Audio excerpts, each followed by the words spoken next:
underneath that layer of public awareness, you have this insidious agenda for global domination by Zionist elites who, for the most part, are not even descendants of Abraham, Isaac, and Jacob,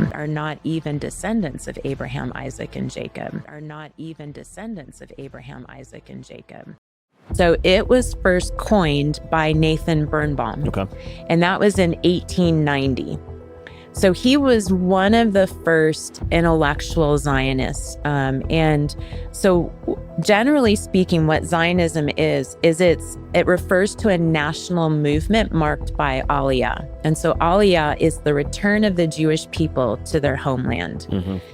Well, that means one of the pillars of Zionism is there has to be a restoration of the nation state of Israel. Mm-hmm. And so one of the main problems that Zionism was trying to solve was the misery of the Jews.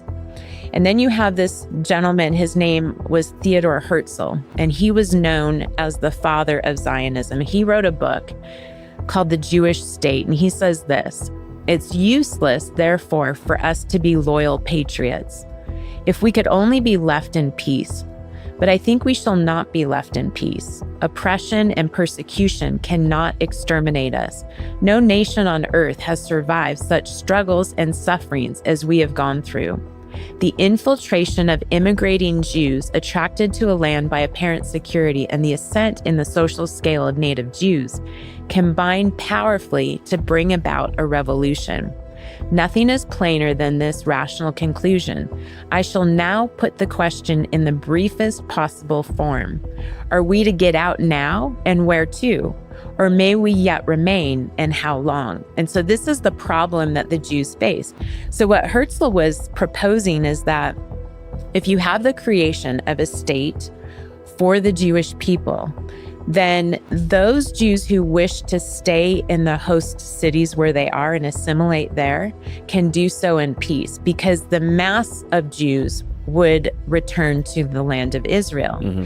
And so with that mass exodus, what he thought is that persecution of the Jews would come to an end, because those Jews who remained in those nations would so thoroughly assimilate that the citizenry of that nation would no longer have use for slogans like, don't buy from the Jews or out with the Jews. Mm-hmm. Well, unfortunately, Herzl was short-sighted in his estimation because he didn't realize how intense the Jewish persecution is and who benefits from it. Mm-hmm. And so that was kind of the underpinnings of the beginnings of the Ashkenazi, the European Zionist movement. But then you have, kind of simultaneously, you have the American movement of Zionism. And that really began with William E. Blackstone. And what happened was, from the assassination of Tsar Alexander II in Russia, that triggered the Russian pogroms because the Jews were blamed for what happened.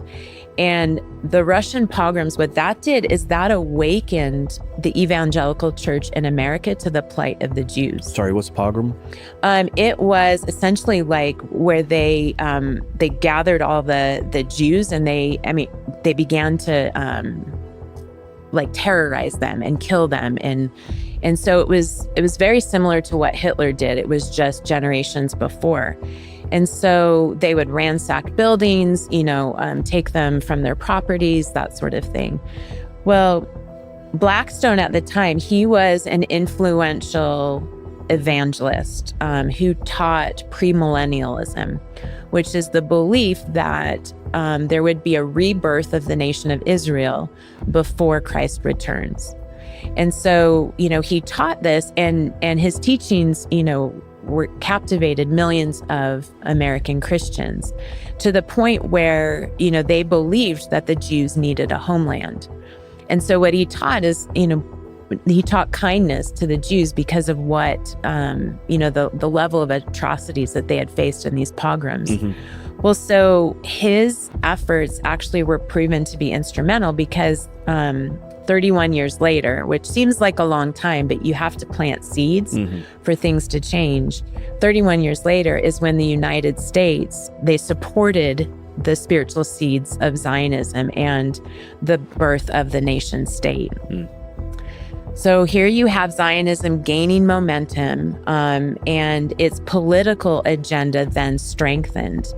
And dare I say it, undermined the religious undertones. And so what you have is, you have this European Zionist views. They are aligning now with Ashkenazi, the Khazarians, and the Edomite ideologies. And I'll go into that in a minute. But what that does is that kind of gives root for this budding political agenda, and it overtakes the spiritual seeds of Zionism. So what you have is, as political Zionism strengthened, the agenda just became convoluted. I mean, there's so many layers to it. We are being presented with an option, a false option of Jew or Palestine, right? Arab or Jew. And the reality is that we need to come in with a scalpel and do a little bit of dissecting to discern between those who say they are Jews and those who are not. So the question is are the Jews that are in Israel, are they the descendants, are they the biblical descendants of Abraham? And if not, then let's explain that a little bit. Yes, great question. And I think before we get to the nitty-gritty of that, first of all, we have to realize that the father of lies has woven a narrative and deception so vast that what it does is it entraps a lot of us unknowingly in that propaganda. And, the Joseph Goebbels, he's a Nazi propagandist, or was, and he was credited as saying, repeat a lie often enough and it becomes the truth. And so I think that's what's happened. There's several lies that we'll address. One is that the Palestinians have lived in the land of Israel for time immemorial, and they were displaced by the massive migration of Jews when they were making Aliyah back to Israel. The second lie is that the Jews living in Israel now are descendants of Abraham, Isaac, and Jacob, and therefore are entitled to the land of Israel. And so what these lies do, just like you're saying, they're meant to suck us into what I call the magic circle. And I write about this in Generation Hoodwinked. And what the magic circle does is it forces us to pick a side. It's what the Hegelian dialectic is all about. And so in picking a side, it hoodwinks us. And so we come into this place where it's like the classic dilemma that we find in Greek thinking. Greek thinking forces us to make an either or choice. Whereas Hebrew thinking embraces the mysteries of God. It embraces things that actually appear like they oppose one another, but rather it's not either or, it's both and. And so what you have is you have the difficult truth is that both Israel and Palestine, or Hamas, have committed atrocities. So to answer the question of whether the Jews living now in the state of Israel are actually descendants of Israel, we actually have to go back to the bloodline of Esau. Because it turns out that Esau and the Edomites were very influential in the storyline of the Nephilim agenda all throughout history. Can I pause you for just a second? So I'm still a relative. I'm nowhere near a biblical expert.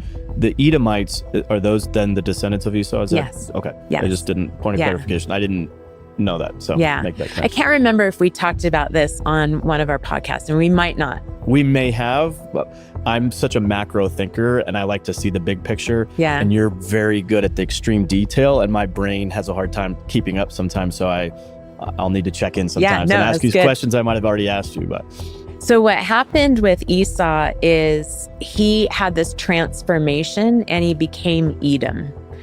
And so when you dig down and you look at some of the Hebrew words and the meaning of that, Esau, or Edom, means to be red. And so one of the things that I did was I was like, what the heck does it mean to be red? I'm digging into scripture. Essentially, in a nutshell, it means that Esau covered his hands in murderous blood by killing Nimrod and two of his men one day out on the hunting fields. And so Esau should have been the one in the tent. This comes from Genesis 25. Should have been the one in the tent making the red lentil stew Instead, Jacob was. And Esau should have been the one doing that because the eldest son was the one who made the red lentil stew. It was the meal of comfort for a grieving father. Well, Isaac was grieving the death of Abraham. And so when you understand some of the inner workings of Esau's character, what he involved himself in, it became clear to me that he's the genesis of the color red being a calling card for the Nephilim agenda. And so what I did is I followed the Edomite bloodline. And so in Roots of the Federal Reserve, I traced the Nephilim from the days of Noah to our current day. And so it goes the Nephilim, then the Rephaim, then the Horites, because Esau's son Eliphaz married a Horite concubine named Timnah. And so you follow the Horites, and that leads to, the Edomites and the Horites, it leads to the Khazarians, which is what I'll talk about.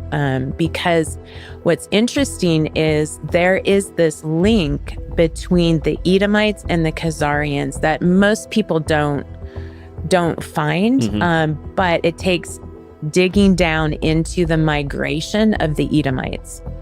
So kind of high level overview. So what happened when King Nebuchadnezzar, so this is back in 586 BC, King Nebuchadnezzar, he took captive the Judeans. And when he brought them into captivity, the Edomites were elated. They cheered. And so what they did is they migrated north and took up residence in Judea, which was where the Judeans were living, the descendants of Abraham, Isaac, and Jacob. Well, so now the Edomites are living there, and they lived there for several centuries. Then in the 1st century BC, the Idomian cities. Now, Idomian is the Greek term for Edomite. And because in the 1st century, Hellenism was spread, so the Greek language was now used. All the history books now say Idomean, but it's one and the same. So the Idomean cities of Marissa and Dora, they were conquered by a guy named John Hyrcanus, and he was the leader of the Maccabean revolt. Well, he gave the Idomeans, again, these are Edomites, he gave them the ultimatum that you either convert to Judaism or you have to leave Judea. And so they wanted to stay put. They loved it there. It was beautiful land. And so they converted to Judaism.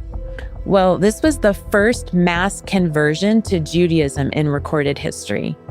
And the problem was it wasn't genuine.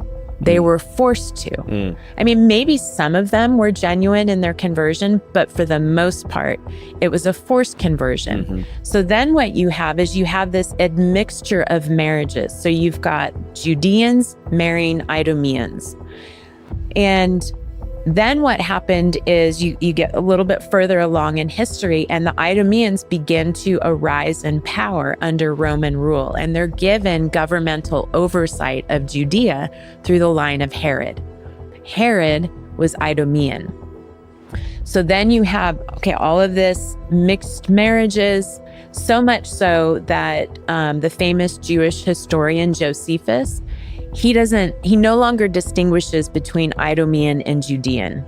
And that becomes important. So now we have the next notable migration is you have the Edomites or the Idumeans, they left. There was this large exodus of Jews right before the fall of Jerusalem in AD 70.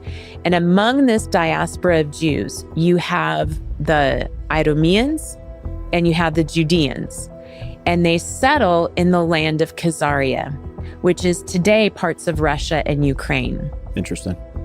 Very interesting. Yeah. So if I could pause you for just a second, because I know there are listeners and watchers of this that are that are thinking to themselves right now, like, why does all this matter? This is like, it's a brain fog kind of a thing, because all these different groups, these peoples, these lands, the cities, the languages, all of this kind of stuff. To oversimplify, and correct me if I'm wrong, we have a pure lineage of Abraham and the Judeans, and then we have this other group of peoples that is not God's chosen people, if you will. Right. And then, so what you're talking about is an intermingling, Yes. both spiritually and physically, or a forced conversion that may not be from the Spirit. And then you have an intermixing of the peoples Right. that then creates complexity to answering this question. Yes. Like, who are the true Hebrews? And this is something that we're wrestling with literally today on the Right. current events. So I just want to make that Right. connection, that this isn't just a history lesson in some Right. ancient peoples. This is directly affecting our news cycle today. Right. Ukraine, Russia, obviously, Israel, People are Palestine. killed over this. Yes, yes. Yes. A lot of bloodshed over Can we this. take a quick diversion and just answer the question for those that are saying, why can't we all just be good to each other? I've heard that so many times, like, why the conflict? There's so much just, and for people who are not either Christian or Jewish or, of other strong faith, there's this sense of all these religious people are fighting.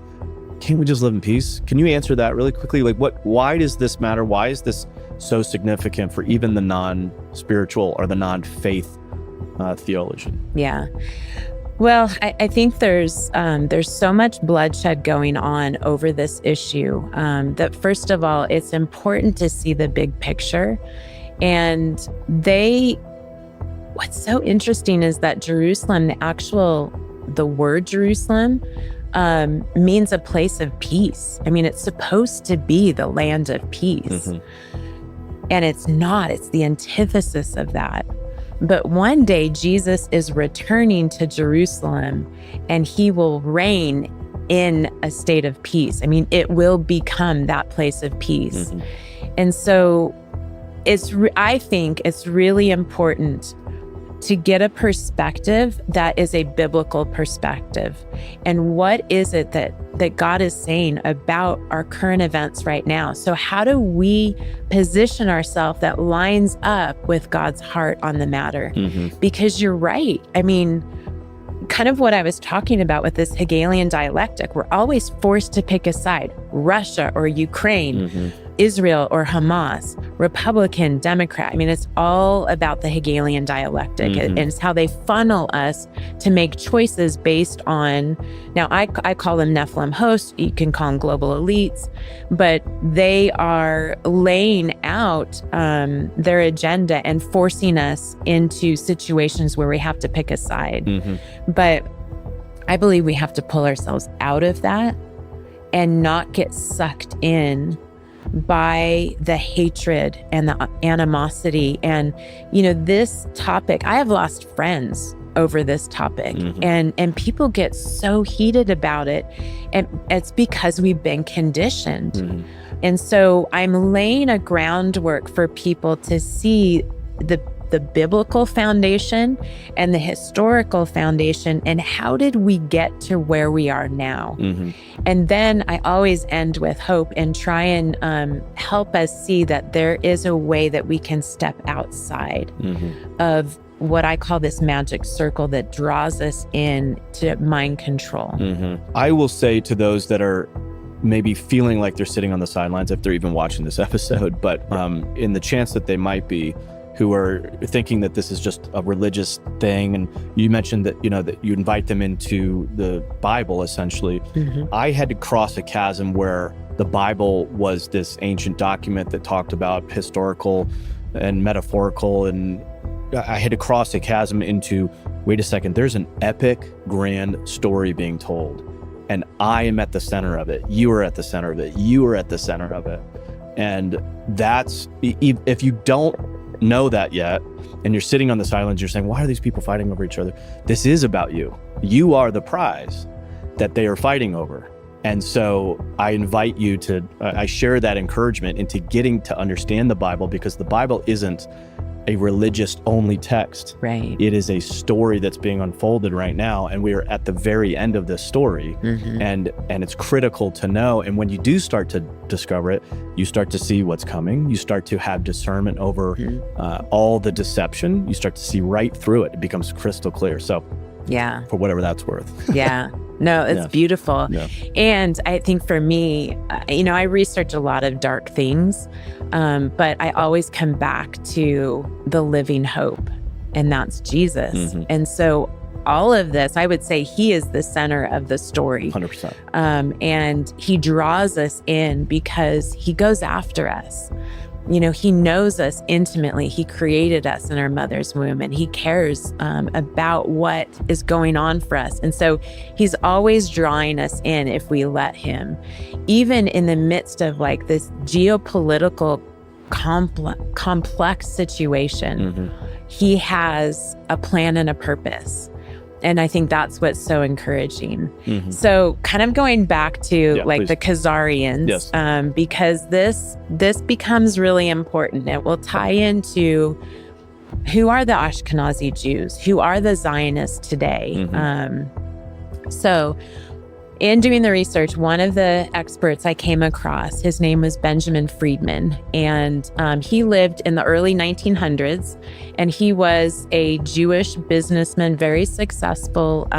He was living in New York City, very connected in the political world, business world. Well, he was a Zionist operative, but he defected. He walked away from it. And he a whistleblower, if you will. Yes, because he saw beneath the surface what was going on.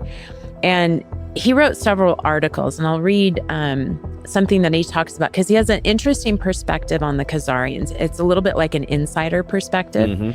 And so he writes, in the 1st century BC, the Khazars had invaded Eastern Europe from their homeland in Asia. They were not Semites. They were an Asiatic Mongoloid nation. In a comparatively short period, the Khazars established the largest and most powerful kingdom in Europe, and probably the wealthiest also. The Khazars were a pagan nation. The vile forms of sexual excess indulged in by the Khazars as their form of religious worship produced a degree of moral degeneracy that Khazar's king could not endure. In the 7th century, King Bulan decided to abolish the practice of phallic worship and selected the future state religion as Talmudism, and now known and practiced as Judaism. So here is an instance of another forced conversion, similar to the Idomians. So the Khazarians, they were forced to assimilate Judaism into their everyday lives, which means they adhered to Pharisaical religious practices. And they also, they followed the Talmud. Well, another book that I read was called, C.F. Parker is the author, and it's called A Short Study of the Esau, Edom, and Jewry.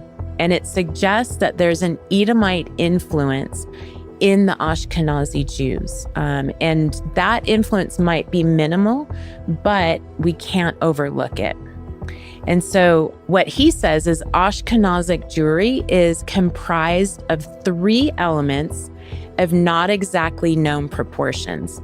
So you've got those of Judite descent, those of Idomian origin, and then you've got proselytes of other origins, which is essentially the Khazarians.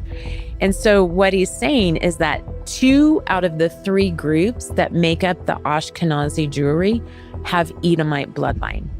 Which, just to oversimplify, is the deceptive opposition. Yes, so correct? These would not be true descendants of Israel. Okay.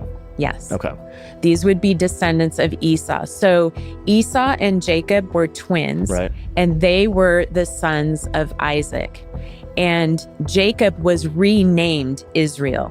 So his bloodline is what makes up the true Israelites.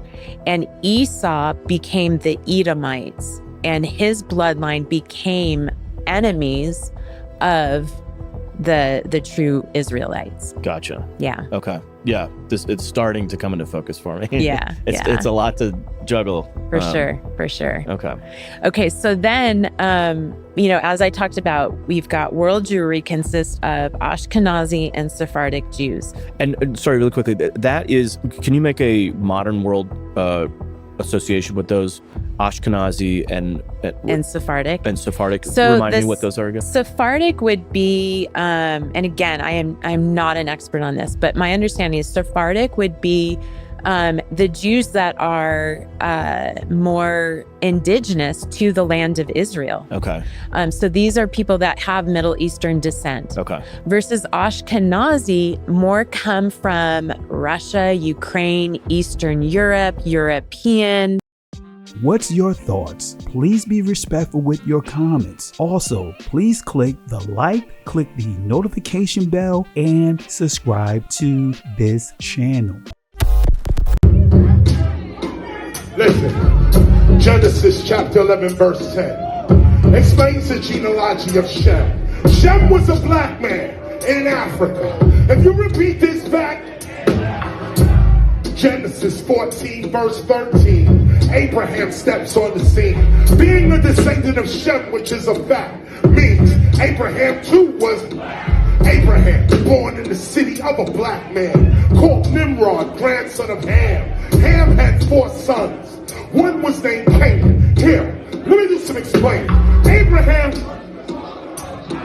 Isaac was Jacob had 12 sons, for real, and these were the children of Israel.